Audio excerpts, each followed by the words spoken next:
मिठास का एहसास।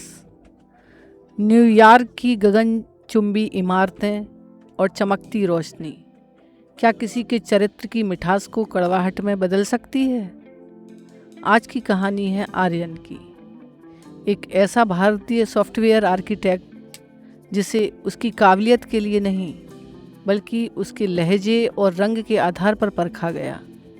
जब भेदभाव और अपमान की बर्फ़ उसकी आत्मा को जमाने की कोशिश कर रही थी, तब उसे याद आई अपने पिता की वो सीख कि शहद से भरे प्याले को कितना भी झटका लगे, उससे कड़वाहट की एक बूंद नहीं गिर सकती।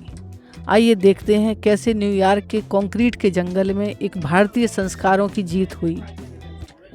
न्यूयॉर्क की शामें अक्सर एक मायावी चमक लेकर आती हैं। टाइम्स स्क्वायर की नियॉन लाइटें और गगनचुंबी इमारतों के कांच से टकराती सूरज की अंतिम किरणें एक ऐसा दृश्य पैदा करती जो किसी को भी सम्मोहित कर दे। लेकिन आर्यन के लिए आज मैनहट्टन की हवा में घुली वह चमक फीकी थी। वह हडसन नदी के किनारे अकेला चल रहा था।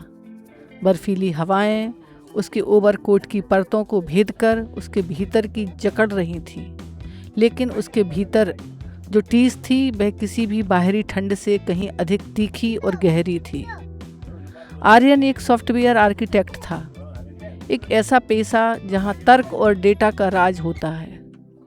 लेकिन आर्यन के लिए कोडिंग महज 0 और 1 0 का खेल नहीं था। वह उन बिरले लोगों में से था जो कोड की जटिल पंक्तियों में कविता लिख सकते थे। उसकी उंगलियां जब कीबोर्ड पर थिरकती थीं तो जटिल से जटिल एल्गोरिदम भी सरल संगीत की तरह बहने लगते थे। उसकी इस मेधा की जड़ें भारत के एक समंदर गांव में थीं। उसके पिता, जो एक प्राथमिक विद्यालय में शिक्षक थे, ने केवल गणित और विज्ञान नहीं पढ़ाया बल्कि जीवन का एक अनमोल दर्शन भी दिया था। बचपन की एक धुंधली यादें आर्यन के जहन में हमेशा ताज़ा रहती थीं। एक बार जब उसने किसी सहपाठी के दुर्व्यवहार पर गुस्से में प्रतिक्रिया दी थी, तो उसके पिता ने मिट्टी के एक सकोरे में शहद भरकर उसे जोर से झटका दिया था। शहद की कुछ बूंदें बाहर गिरीं और सकोरा अंदर से वैसा ही मीठा रहा।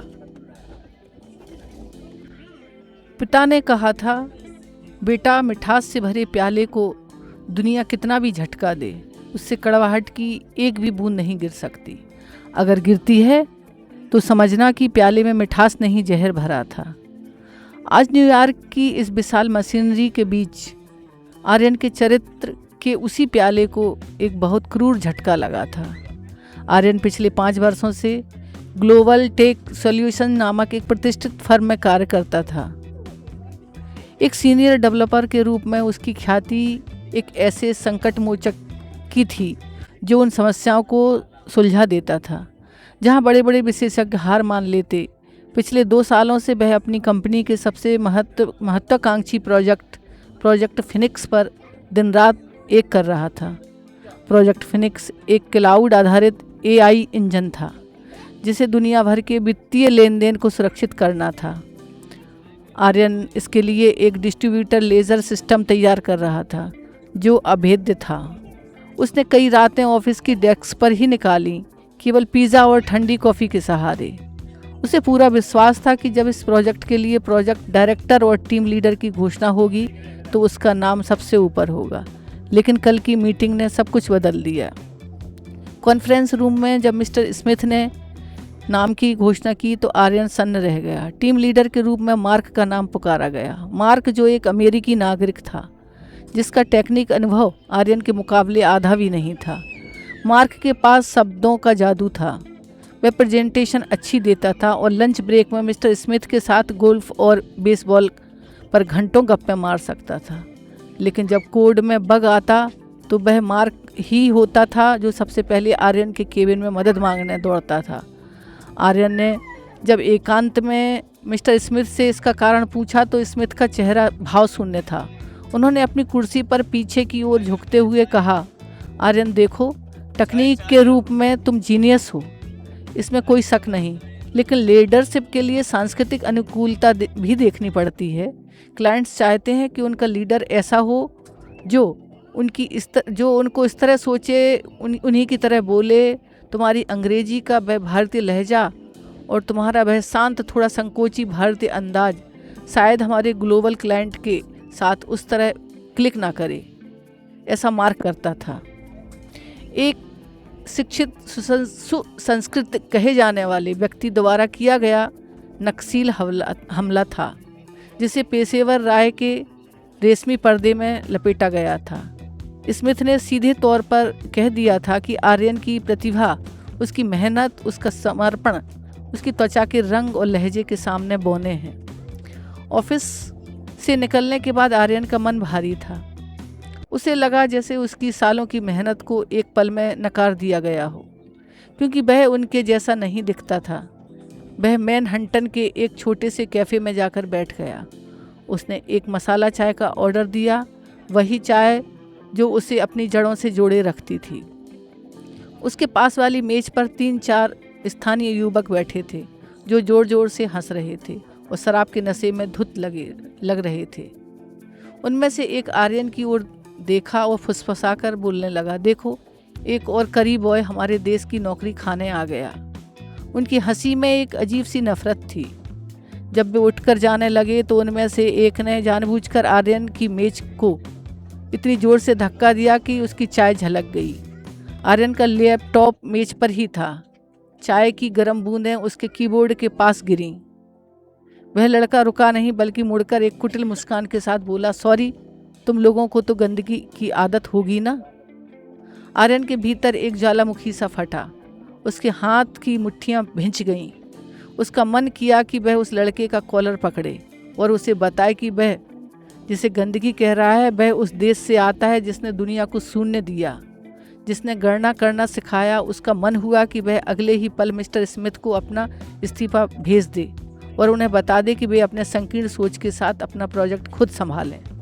लेकिन तभी उस शोर शराबे वाले कैफ़े में उसे अपने पिता की वह शांत आवाज़ सुनाई दी, यदि तुम कड़वाहट के जवाब में कड़वे हो गए तो तुम में और उसमें अंतर ही क्या? क्या तुम्हारे भीतर की मिठास इतनी कमज़ोर है कि कोई भी उसे जहर में बदल दे? आर्यन ने अपनी आंखें बंद की और 3 लंबी सांसें लीं। उसने अपना गुस्सा पी लिया। उसने वेटर को बुलाया, उसे अतिरिक्त टिप दी और मुस्कुराते हुए मेज साफ करने में उसकी मदद की। उसने उन लड़कों की ओर देखा जो उसे उकसाने का इंतज़ार कर रहे थे। आर्यन ने बस एक गरिमापूर्ण मुस्कान दी और अपने काम में लग गया। वह हार नहीं थी, वह एक ऐसी जीत थी जिसे वे लड़के कभी समझ ही नहीं सकते थे। अगला हफ्ता कंपनी के लिए निर्णायक था।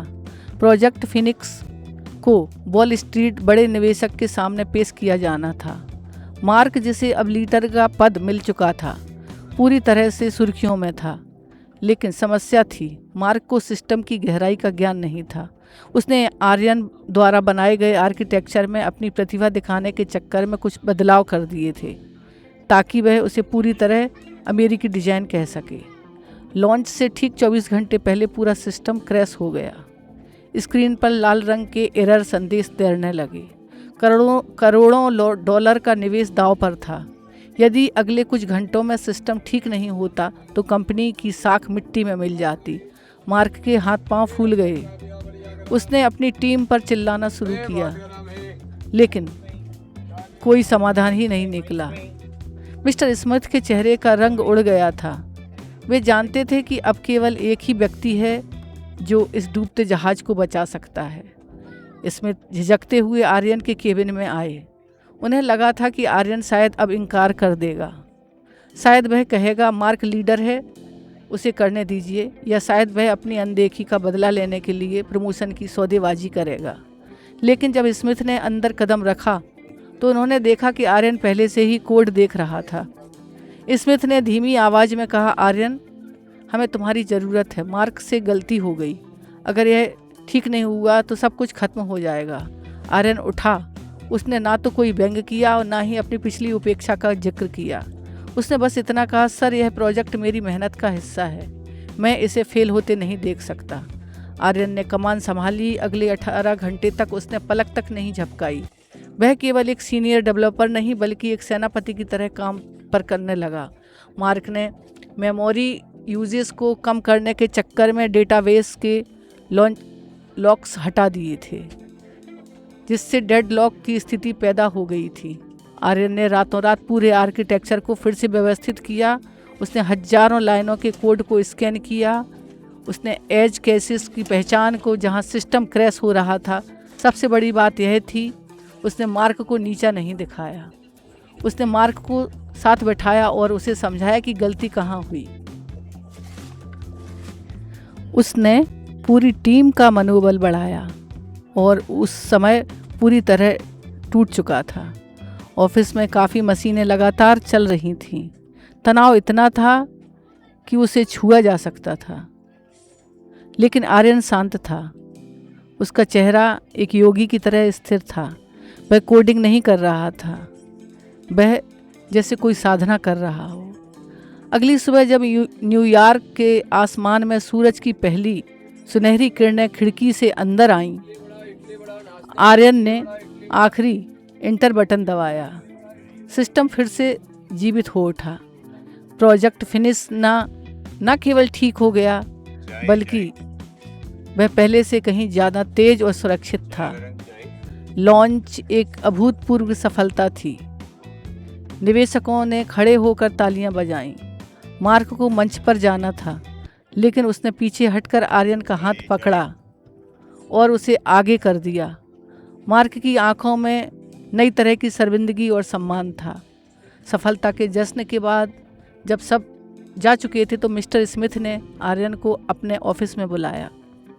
स्मिथ कुछ देर तक चुप रहा। फिर उन्होंने भारी आवाज़ में कहा, आर्यन, मैंने तुम्हारे साथ जो किया वह अनैतिक था। मैंने तुम्हारी प्रतिभा को तुम्हारे लहजे और रंग के तराजू में तौला। मुझे लगा था कि तुम इस मौके का इस्तेमाल मुझसे बदला लेने के लिए करोगे।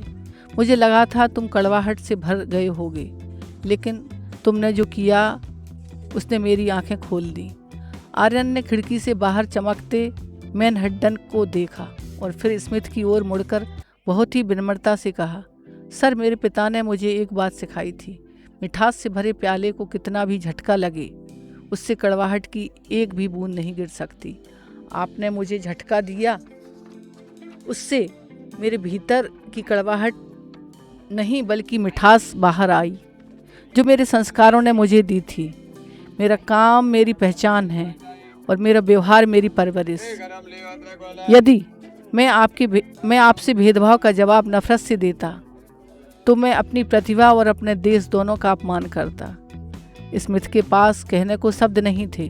उन्होंने उसी समय एक नया ईमेल ड्राफ्ट किया। अगले दिन कंपनी में एक बड़ा आधिकारिक नोटिस जारी हुआ। आर्यन को न केवल प्रोजेक्ट फिनिक्स का ग्लोबल हेड बनाया गया, बल्कि उसे कंपनी के एथिक्स और कल्चरल डाइवर्सिटी बोर्ड का अध्यक्ष भी नियुक्त किया गया। आर्यन की यह कहानी केवल एक सॉफ्टवेयर इंजीनियर की सफलता की कहानी नहीं थी।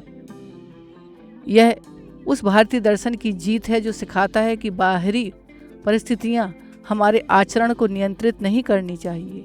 न्यूयॉर्क की उन बर्फीली हवाओं में अब आर्यन को ठंड नहीं लगती थी। उसने साबित कर दिया कि प्रतिभा का कोई रंग नहीं होता और चरित्र की मिठास किसी भी भेदभाव की कड़वाहट से कहीं अधिक शक्तिशाली हो। न्यूयॉर्क की गलियों में कदम रखता है और भेदभाव का सामना करता है तो उसे आर्यन की कहानी सुनाई जाती है। एक ऐसी कहानी जो याद दिलाती है कि दुनिया आपको कितना भी झकझोर दे, आपके भीतर का प्याला हमेशा मिठास से ही झलकना चाहिए। साथियों, आर्यन की यह कहानी हमें याद दिलाती है कि हमारी असली शक्ति हमारी मेधा के साथ साथ हमारे संस्कारों में भी है। अगर आपको यह कहानी पसंद आई हो, आपके दिल को छू गई हो, तो इसे ज़रूर शेयर करें और अपने दोस्तों को भेजें। ऐसी ही और प्रेरणादायक सांस्कृतिक और जीवन के दर्शन से जुड़ी कहानियों के लिए हमारे चैनल गर्वनाल को सब्सक्राइब करना ना भूलें। बेल आइकन दबाएं ताकि हमारी हर नई प्रस्तुति आप तक पहुंच सके। याद रखिए, अपने भीतर की मिठास को कभी कम ना होने दें। मिलते हैं अगली कहानी में। धन्यवाद।